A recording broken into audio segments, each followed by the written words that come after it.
Exactly auto immune disease होता क्यों है, क्यों हमारे सिस्टम ऑटो मोड पर गई, क्यों हमें ऑटो इम्यून डिजीज़ हुआ। आज हम उसके पीछे के सत्य को जानेंगे। जितना बड़ा कन्फ्लिक्ट, जितनी स्ट्रॉन्ग फीलिंग, इतनी बड़ी डिजीज़। हमें बार बार खुद को रिमाइंड करना है। Self love, self acceptance, self worth and free from guilt. और उसको रिपीट करते रहिए। आप देखिए आपका ऑटो इम्यून डिजीज़ ठीक हो जाएगा।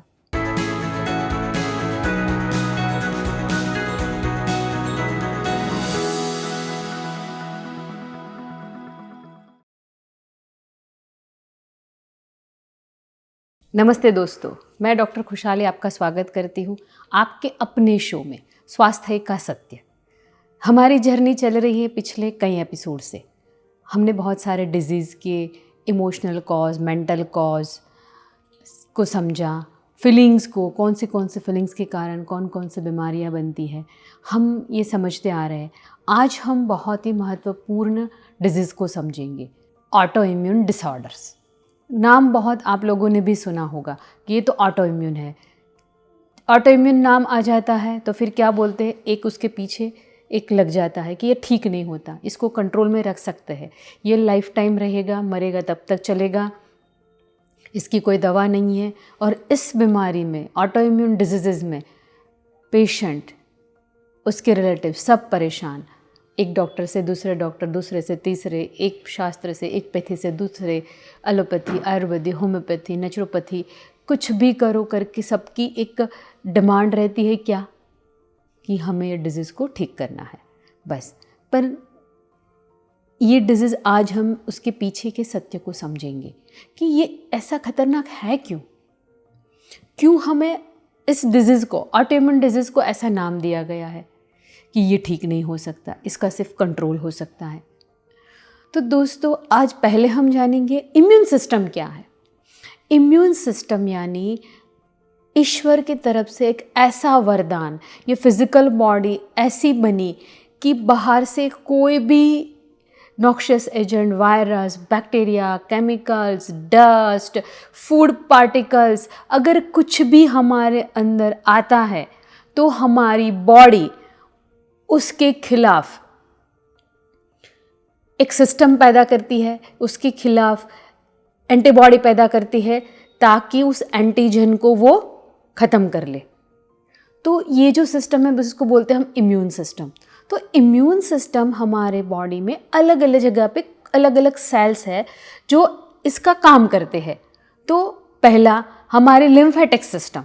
लिम्फेटिक सिस्टम यानी कि लिम्फ नोड, जो शरीर का पूरा कचरा, यानी कि बाहर से जो वायरस, बैक्टीरिया जो भी आए, वो उस bacteria, virus, noxious chemicals, fumes, gases, poison या कुछ भी जो हमारी बॉडी में आया, उसको किसने खाया? ये लिम्फेटिक सिस्टम के सेल ने। फिर वो पूरा कचरा, डेड बॉडी, डेड पार्टिकल्स, वो कहाँ, डेब्रीज सब कहाँ गया? हमारे लिम्फ नोड में। तो दोस्तों, तो हमने सुना है कि किसी को टॉन्सिलाइटिस हो गई, टॉन्सिल में इन्फेक्शन लग गया, तो क्या होता है, यहाँ गिल्टी आ जाती है।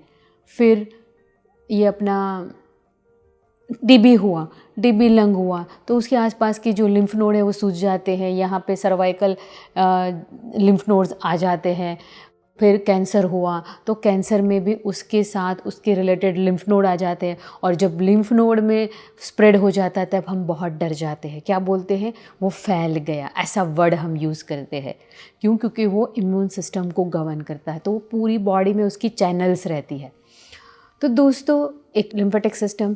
दूसरा जो है वो है हमारा म्यूकस मेम्ब्रेन, यानी हमारे मुंह में जो ये लाल बनती है, जहाँ से ये जो पतला सा लेयर है, वो इंटेस्टाइन में ये लेयर है, हमारे लंग्स के सेल में भी ये लेयर है, हमारे वजाइना में, हर जगह जहाँ म्यूकस मेम्ब्रेन है वहाँ हर जगह। दूसरा हेयर सेल्स में है, कुछ हेयर सेल्स है जो ये काम करते हैं। और हमारे बॉडी के blood cells, B, T and WBCs, ये जो है ये सब काम करते हैं इम्यून सिस्टम का, कि ये इन सब का काम है। बाहर से कुछ आया तो ये अपने आप क्लियरेंस शुरू कर देंगे। इसलिए जब हम बाहर से कुछ ऐसा खाना खा लिया जिससे क्या होता है, फूड पॉइजनिंग हो जाता है, nausea and vomiting. Mucus membrane क्या कर रहा है, सिस्टम को रखेगा नहीं, वो बाहर फेंक देगा उल्टी या डायरिया करके। फिर ऐसी अलग अलग अलग अलग जो बाहर से कुछ आया और हमारी बॉडी ने एंटीजन एंटीबॉडी रिस्पॉन्स यानी कि एंटीबॉडी बनाना शुरू कर दिया। वायरस का अटैक आया, बैक्टीरिया का अटैक आया, तो क्या करेगा, बॉडी अपने आप उसको ठीक करने की कोशिश करेगा और ठीक कर देगा। छोटा मोटा है तो वो ठीक कर ही देगा। पर अगर जिसकी इम्यून सिस्टम वीक है उसको क्या होगा, उसको बार बार इन्फेक्शन लगेगा।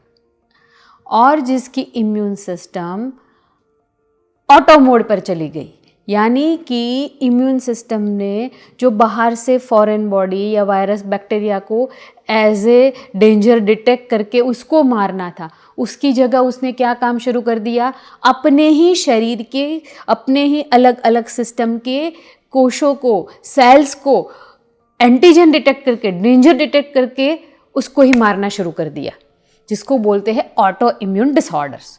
तो बहुत बड़ी लिस्ट है, अलग अलग 80 टाइप्स। कुछ कॉमन नाम है जो मैं आपके साथ शेयर करूंगी, क्योंकि ये बहुत कॉमन है। आपके घर में, आपके अड़ोस पड़ोस में, रिलेटिव्स में, रिश्तेदारों में बहुत सारे लोगों को ये ऑटो इम्यून डिजीज होंगे। बच्चों में बहुत कॉमन है एटोपिक डर्मेटाइटिस, यानी जहाँ खुजली आना, रैशिश होना, ये सब फोल्ड्स पर, गले में, आँखों के ऊपर, घुटनों के पीछे, एल्बो में, ये सब जॉइंट्स पे शुरुआत में आती है, फिर धीरे धीरे करके होल बॉडी में फैल जाता है। फिर दूसरा स्टिल्स डिजीज़, यानी बच्चों में बुखार बार बार आना, जॉइंट्स पेन होना। जुवेनाइल आर्थराइटिस, यानी बच्चों को आर्थराइटिस होना, यानी जॉइंट पेन होना, सूजन आना, बुखार आना। थर्ड,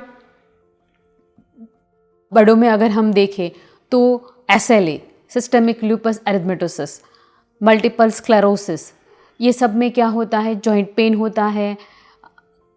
आगे चल के उसमें रेस्पिरेटरी मसल, हमारे कनेक्टिव टिश्यू अफेक्ट होते हैं, मसल, फिर कब की किडनी, लंग्स, धीरे धीरे करके होल बॉडी इन्वॉल्व होता है। SLA, psoriasis, rheumatoid arthritis, ulcerative colitis, Crohn's disease, ankylosing spondylitis, alopecia areata, Sjogren syndrome, Sweet syndrome. तो ये बहुत सारे बीमारियां हैं जो ऑटो इम्यून के नाम से हम ठीक करते हैं, ऑटो इम्यून के नाम से हम सफरिंग में हैं, जिसके कारण हम डॉक्टर के पास जाते रहते हैं। ओल्ड एज में फिर आ गया माइस्थेनिया ग्रेविस, जिसमें मसल जो है उसका टोन ही चला जाता है, मसल ऐसे लूज़ हो जाते हैं, आईडी ड्रॉप हो जाती है। तो ऐसे बहुत सारे डिजीज़ हैं जिसको हम ऑटो इम्यून डिजीज़ बोलते हैं। तो दोस्तों, ये अगर एक बार इम्यूनिटी ऑटो मोड पर चली गई, फिर वो अपने आप रेगुलेट क्यों नहीं होती? क्यों हमारे सिस्टम ऑटो मोड पर गई? क्यों हमें ऑटो इम्यून डिजीज़ हुआ? या फिर क्यों हमारे लव्ड वंस को किसी को ये हुआ? क्योंकि ये जब होता है ना, तो फिर बंदा परेशान हो जाता है दवाइयाँ खा खा के भी, क्योंकि होल लाइफ खानी है। बोलते क्या है, इसका कोई सल्यूशन नहीं है। तो आज हम उसके पीछे के सत्य को जानेंगे कि एग्जैक्टली ऑटो इम्यून डिजीज़ होता क्यों है, हम कैसे उससे बच सकते हैं, और जो ऑलरेडी ऑटो इम्यून डिजीज़ में है उसको हम कैसे हेल्प कर सकते हैं। वो कोई भी हो रहा, हमारे लव्ड वन, रिश्तेदार, पड़ोसी, कोई भी रहा, हम किसी को भी हेल्प कर सकते हैं दोस्तों। तो ऑटो इम्यून डिजीज़ होते हैं, उसके पीछे जो मैं बोलती हूँ फैक्ट ये है कि सेल्फ ब्लेमिंग, यानी खुद को दोष देना, सेल्फ क्रिटिसिज्म, खुद की ही हर बार निंदा करना, खुद पे ही दोष ढूंढते रहना, सेल्फ रिजेक्शन कि हाँ मैं अच्छी नहीं हूँ, मैं ऐसी हूँ, खुद को एक्सेप्ट नहीं करना, सेल्फ रिजेक्शन, मैं किसी लायक नहीं हूँ, मैं इतनी गुड नहीं हूँ, और सेल्फ डिनाइंग, यानी खुद को ही एक्सेप्ट नहीं करना, खुद की ही जो बोलते हैं ना कि खुद में कोई भी कुछ भी अच्छा नहीं देखना। तो दोस्तों, जो भी लोग इस सेल्फ क्रिटिसिज्म में फंसे हैं, सेल्फ डिनाई में, सेल्फ रिजेक्शन में, और है गिल्ट, कुछ कर्म हमसे हुआ ऐसा या नहीं भी हुआ, क्योंकि हम जिस समाज में जीते हैं उसमें गिल्ट बहुत ही कॉमन चीज़ है। हर चीज़ से हम क्या करते हैं, गिल्ट से ऑपरेट होते हैं। अगर हम कोई बिज़नेस कर रहे हैं, बिज़नेस में अगर हम कुछ गलत कर रहे हैं तो दूसरी साइड आउट ऑफ गिल्ट क्या करेंगे, चैरिटी करेंगे। क्यों? क्योंकि यहाँ हमें पता है मैंने कुछ गलत किया है, तो उसको कंपेंसेट करने के लिए क्या करेंगे, हम चैरिटी करेंगे। तो क्या चैरिटी करने से गिल्ट चला जाएगा? दूसरा, किसी को हमने हर्ट कर दिया या कोई बंदा हमसे हर्ट हो गया गलती से, तो भी हम क्या करेंगे, खुद को ब्लेम करेंगे, गिल्ट में आएंगे। पुराने जो भी घाव है कि किसी ने हमें हर्ट किया, हमने किसी को हर्ट किया, वो सारे हर्ट की मेमोरी को अंदर ही दबा के रखना, ये प्राइम पार्ट है ऑटो इम्यून डिजीज़ का। क्योंकि जब हम खुद पे अटैक करते हैं मेंटली, तब हमारे इम्यून सिस्टम हमारे फिजिकल बॉडी की सिस्टम को अटैक करती है फिजिकली। तो ये हमें समझना है कि हम कहाँ खुद को अटैक कर रहे हैं, हम खुद को कहाँ डिनाई कर रहे हैं। क्योंकि हम बचपन से इतने सालों से जो सोसाइटी का निर्माण हुआ, वो सोसाइटी में हमें हमेशा क्या चाहते हैं, वैलिडेशन चाहते हैं। कहाँ से? तो बाहर से। कोई बंदा आके मुझे अप्रिशिएट करे कि हाँ तूने अच्छा किया।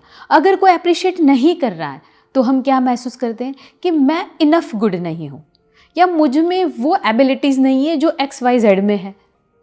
तो हम अपने आप ही खुद को क्या फील कराना शुरू कर देते हैं, लो। क्या?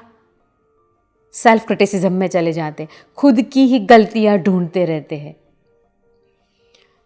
तो फिर क्या होता है, बाहर से भी हमें हमारी गलतियां दिखाने वाले लोग मिल जाते हैं। तो self criticism attracts the other peoples criticism. Criticism यानी खुद की गलतियां निकालना, सिर्फ खुद के बारे में बुरा क्या है वो देखना। तो दोस्तों, हम जिस समय हम बात क्या करते हैं कि सोसाइटी में जब हम पैदा जो हुए हैं, वो सोसाइटी कैसी है, वो सोसाइटी में हमें क्या सिखाया जा रहा है, किसी को हर्ट नहीं करना, सबकी सेवा करना, बड़ों को रिस्पेक्ट देना अच्छी बात है, बड़ों के सामने नहीं बोलना, पर हमें अपनी बात तो रखनी आनी चाहिए। Respect is different thing and self blaming is different thing. क्योंकि जब हम सामने वाले को रिस्पेक्ट देते हैं तो हमें खुद को भी रिस्पेक्ट देनी चाहिए, कि हम खुद को भी रिस्पेक्ट दें और सामने वाले को भी रिस्पेक्ट दें। ऐसा नहीं है कि सामने वाला आपकी इंसल्ट पे इंसल्ट करे जा रहा है, आप खुद को ही दोष दे रहे हो कि हाँ मुझ में ही कुछ कमी होगी इसलिए इसने ऐसा किया, मेरे में ही कुछ दोष होगा इसलिए ये मेरे साथ ऐसा व्यवहार कर रहा है, मेरी ही कमी होगी इसलिए तो मुझे डांट पड़ रही है, मैं ही किसी अच्छे काम नहीं कर पा रही हूँ इसलिए तो सब मुझे साथ में नहीं रख रहे हैं, या फिर मुझे निगलेक्ट कर रहे हैं, मुझे वो रिस्पेक्ट नहीं मिल रहा है। चाहिए सब कुछ, पर कहाँ से, बाहर से। दोस्तों, हम जो हमारे पेरेंट्स की सेवा भी कर रहे हैं ना कहीं वो भी गिल्ट से ही कर रहे हैं। क्यों? पेरेंट्स की सेवा करनी चाहिए, अगर नहीं कर पाया तो लोग क्या बोलेंगे। दूसरा, हमने खुद को क्या बना दिया है कि माता पिता जो है परमेश्वर है। हाँ वो है परमेश्वर, पर खुद भी एक ईश्वर हो वो भी जानना है। पेरेंट्स की सेवा करना, पेरेंट्स को हेल्प करना, पेरेंट्स की जो नीड है वो पूरी करना, वो ज़रूर हमारा जीवन का एक पार्ट है, हमें वो ज़रूर करना चाहिए। पर दोस्तों, हमें खुद भी कहाँ क्या कर रहे हो, जिस सोसाइटी में हम जी रहे हैं वहाँ से आप क्या इनपुट ले रहे हो। अगर आपके बारे में कोई अच्छा नहीं बोल रहा है, आपने इवन मैं देखती हूँ कि अच्छी कुछ ड्रेस पहनी है और कोई ऐसा नहीं बोल रहा है तो बहुत अच्छी लग रही है, तो भी क्या महसूस करता है बंदा, लो कि मुझे अप्रिसिएशन नहीं मिला, क्या मैं अच्छी नहीं लग रही हूँ या मेरी ड्रेस अच्छी नहीं है। थोड़ी थोड़ी बातें हैं तो डिजीज़ कैसे आएगी, छोटी छोटी आएगी। मैं पहले से ही बोल रही हूँ, जितना बड़ा कन्फ्लिक्ट, जितनी स्ट्रॉन्ग फीलिंग, इतनी बड़ी डिजीज़। जितना छोटा कॉन्फ्लिक्ट, जितनी छोटी फॉलिंग, भले ऑटो इम्यून है तो बहुत फल्मिनेटिंग नहीं होगा, थोड़ा होगा, पर अगर बहुत बड़ा कन्फ्लिक्ट आ गया तो क्या होगा। इवन जुवेनाइल डायबिटीज़ जो है टाइप 1 DM, वो भी ऑटो इम्यून है। इसीलिए तो इंसुलिन लेते रहो, पर हम कभी उस कोर पर काम नहीं करते। आज दोस्तों, हमें अपने कोर पर काम करना सीखना है कि हमारे इम्यून सिस्टम ने अगर मसल पर अटैक कर दिया, कनेक्टिव टिश्यू पर अटैक कर दिया तो क्या होगा, हमें मायोसाइटिस होगा, हमें मस्कुलर डिस्ट्रॉफी होगा, तो हम क्या होंगे, हमारे मसल वीक हो जाएंगे। तो कहीं ना कहीं हमने खुद को ब्लेम किया कि मैं अच्छा परफॉर्म नहीं कर पा रही हूँ, मैं वर्थलेस हूँ, मेरी खुद की कोई वैल्यू नहीं है। और मैंने जैसे समझाया कि पीछे से हम कहीं गिल्ट को लेके आगे बढ़ रहे हैं, मेरी गलती है। कभी कभी गलती हुई रहती है तो हम खुद को भी माफ़ नहीं कर पाते। हमने ये ज़रूर सीखा है हमारी सोसाइटी से कि सबको माफ़ करना सीखो, लोगों को तो कर देते हैं पर खुद को माफ़ कभी नहीं कर पाते। क्यों? क्योंकि वहाँ पश्चाताप करना है। एक ये वर्ड हमने बहुत कॉमन सुना है कि पश्चाताप की अग्नि सब कुछ पिघल देती। पर दोस्तों, मैं आपको ये बताना चाहती हूँ, पश्चाताप करना यानी हमारी गलती को बार बार रिपीट करना खुद के अंदर, और खुद के लिए ही लो फील करना, और सामने वाले को हम महान बना देते हैं। पर यहाँ ये नहीं करना है। आज से पश्चाताप की जगह पे खुद का सेल्फ असेसमेंट करना है कि मेरे से अगर ये गलती हुई तो इसके पीछे मेरी क्या फीलिंग थी, वो फीलिंग को करेक्ट करो। कुछ भी अगर बड़ा कुछ भी हो गया, कोई भी क्राइम भी हो गया है, तो आज मैं कर क्या सकती हूँ? मैं जिसकी वजह से मैंने वो क्राइम किया, जिसकी वजह से मैंने वो गलती की, उस फीलिंग को, उस भाव को मैं करेक्ट कर दूं ताकि आगे से मैं दोबारा ना करूं और मैं फुल्ली खुद को एक्सेप्ट करूं। फ्रेंड्स, एक सर्वे था जहाँ पे जो भी क्रिमिनल्स है उन सब की हिस्ट्रियाँ देखी गई। तो उस सब हिस्ट्री में ये बहुत कॉमन था कि सब लोग सोसाइटी से रिजेक्टेड थे कोई ना कोई कारणों से। फिर कुछ छोटी मोटी गलती की वजह से बड़ी सज़ाएं मिली, फिर ये लोग खुद को ब्लेम करने लग गए, और खुद को ब्लेम करते करते यानी क्रिमिनल भाव, यानी क्राइम कमिटेड भाव कि खुद ने मेरे से गलती, वो क्रिमिनल बन गए सेल्फ लव न होने की वजह से। तो हमें ऑटोइम्यून डिजीज़ को ठीक करने के लिए सीखना क्या है? सेल्फ क्रिटिसिज्म से बाहर निकलना है, सेल्फ रिजेक्शन से बाहर निकलना है, डिनाई से बाहर निकलना है, गिल्ट से बाहर निकलना है, और खुद को जैसे हो एक्सेप्ट करना है पहली बात, और खुद को माफ़ करना सीखना है हर रोज़। क्योंकि ये ऑटोइम्यून डिजीज़ ये 1 महीने 2 महीने या 3 महीने की प्रैक्टिस से नहीं जाएंगे दोस्तों। उसके लिए हमें कुछ समय चाहिए। बाहर से वैलिडेशन की एक्सपेक्टेशन न रख के खुद की वैल्यू करना सीखो। तो ये हमें खुद के ऊपर काम करना है, और डेफिनेटली आप इससे बाहर निकल पाओगे। क्योंकि मैंने अपनी ये 15 साल की प्रैक्टिस में होम्योपैथिक मेडिसिन के साथ साथ जो भी लोगों ने स्पिरिचुअल प्रैक्टिसेस की, कि सेल्फ लव किया, एफर्मेशन बोले, मेडिटेशन किया, मेडिसिन विथ मेडिटेशन, वो सारे के सारे लोगों के ऑटोइम्यून डिजीज़ क्योर हो चुके हैं। कई सारे एग्जाम्पल है जिनके अल्सरेटिव कोलाइटिस ठीक हो गए हैं, SLE ठीक हो गया है, सोरियासिस ठीक हो गया है, रूमेटॉइड आर्थराइटिस तो बहुत इजी टू ट्रीट है, बहुत इजीली ठीक हो जाता है, एंकाइलोजिंग स्पॉन्डाइलाइटिस ठीक हुआ है, स्क्लेरोसिस ठीक हुआ है, all type of kidney disease, all type of fever, बच्चों के स्टिल्स डिजीज़, एटोपिक डर्मेटाइटिस, सारे डिजीज़ क्योर होते हुए मैंने इन 15 सालों में बहुत ब्यूटीफुली देखा है। और लास्ट 6-7 ईयर से जब से मेडिटेशन साथ में जोड़ा, तब से तो वो जर्नी बहुत ही इजी और हो गई। भले ही ये टाइम लेता है पर क्योर डेफिनेटली होता ही होता है। तो दोस्तों, आज हम सीखेंगे कि हमें करना क्या है एग्जैक्टली। आपको अपने ऊपर काम करना है, सेल्फ लव, खुद को बहुत ज़्यादा प्यार करना है। लुइस हे ने बहुत ब्यूटीफुली सेल्फ लव को सिखाया है। हमें अलग अलग लोगों से सीखना है और खुद के अंदर प्रैक्टिस करनी है। सुन के छोड़ नहीं देना है। अगर हम सुन के छोड़ देंगे तो कुछ नहीं होने वाला। सुन के अगर लाइफ में अप्लाई करेंगे तो बहुत कुछ हो सकता है। मैं खुद को प्यार करती हूँ, मैं जैसे हूँ खुद को स्वीकार करती हूँ। ये हमें बार बार खुद को रिमाइंड करना है कि सेल्फ लव में आना है और खुद की रिस्पॉन्सिबिलिटी खुद से लेनी है। खुद को अंदर झांक के देखना है कि मैं क्या कर रही हूँ। अगर मैं सब सही कर रही हूँ तो क्या मुझे बाहर से वैलिडेशन चाहिए? हम हमेशा पूरी ज़िंदगी, मोस्टली फीमेल्स, क्या चाहते हैं कि उनका पति, उनके सास ससुर, उनके बच्चे उसकी वैल्यू करें, उनको रिस्पेक्ट दे। क्या कि हाँ तूने मेरे लिए बहुत किया। पर आप क्या भूल गए, ये जो भी हमारे नज़दीकी रिश्ते हैं वो सारे हमारे साथ कर्म के बंधन से आए हैं। तो कर्म के बंधन से जो रिश्ते आए हैं वो रिश्ते हमें कुछ सिखाने आए हैं, हमारे साथ बैलेंस, कार्मिक अकाउंट क्लियर करने आए हैं। वो हमें कोई प्यार और वैलिडेशन देने नहीं आए हैं। पर फिर भी हम सबकॉन्शियसली यही लगा रहता है, मेरी कदर नहीं हुई, मेरी कदर नहीं हुई। तो दोस्तों हमें वो बाहर की कदर से बाहर निकल के खुद की अंदर की कदर पे आना है। As a soul, as a ये जीवन अपने आप में ही इतना वैल्यूएबल है। हर एक सांस वैल्यूएबल है, हर एक पार्ट, शरीर का हर एक सेल, आप डीएनए से देख लो बालों तक, इतना वैल्यूएबल है कि आप ये सब नया भी लगा लो ना तो भी जो ओरिजिनल है उसके जैसा इफेक्ट कभी नहीं आता। हेयर ट्रांसप्लांट, हेयर रिप्लेसमेंट, सारी थेरापीज चलती हैं, पर क्या जो हमारे ओरिजिनल बाल थे ऐसे कभी मिलते हैं? हमें नहीं मिलते। किडनी ट्रांसप्लांट कर लिया, जैसे पहले फंक्शनिंग थी वैसी हमें मिलती है।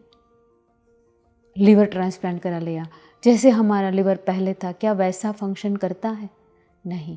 जब तक ये पूरा रिदम में चलता है सिस्टम, तब तक तो हमें कुछ एहसास नहीं होता, ना हम उसके लिए थैंकफुल होते हैं, ना इसकी हम वैल्यू करते हैं। जब ये ऑर्गन बिखरता है, पीड़ा आती है, उसका फंक्शन डाउन होता है, तब जाके कुछ समझ में आता है, अरे इस घुटने ने तो मुझे इतने सालों तक इतना सपोर्ट किया। फिर दुखता है, मेरे ये घुटने दुख रहे हैं। पर आप क्या कभी थैंकफुल हुए आपके घुटने के लिए?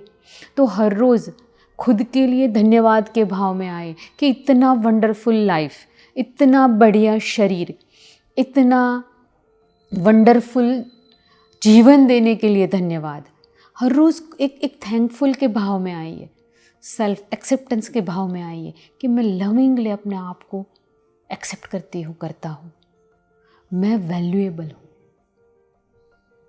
मैं हर एक नेगेटिव फीलिंग से, हर एक पुराने हर्ट को, पास्ट की मेरी सारी मेमोरीज़ को हमेशा के लिए रिलीज़ करती हूँ या करता हूँ।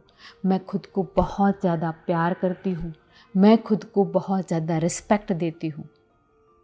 तो दोस्तों ये रिस्पेक्ट खुद को भी देनी है, और जब आप खुद को दे पाएंगे ना तो आप दूसरों को दिल से दे पाएंगे। अदरवाइज़ हम माइंड से देते हैं, बड़े हैं देनी है, मन नहीं चाहता उसके पैर छू, परंतु हम छूते हैं क्यों? क्योंकि हमारा कल्चर है।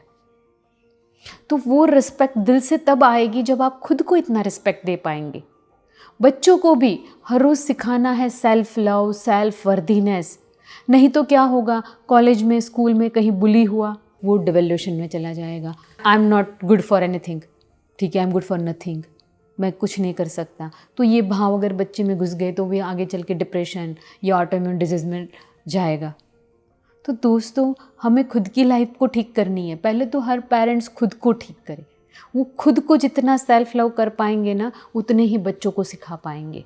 तो self love, self respect, self acceptance, मैं जैसी हूँ खुद को प्यार करती हूँ। हम ये शरीर नहीं है, सिर्फ ये शरीर हमें दिया गया है अपने लाइफ के लेसन को लर्न करके एनलाइटनमेंट होने के लिए, एक्नॉलेजमेंट के लिए कि मैं ईश्वर हूँ।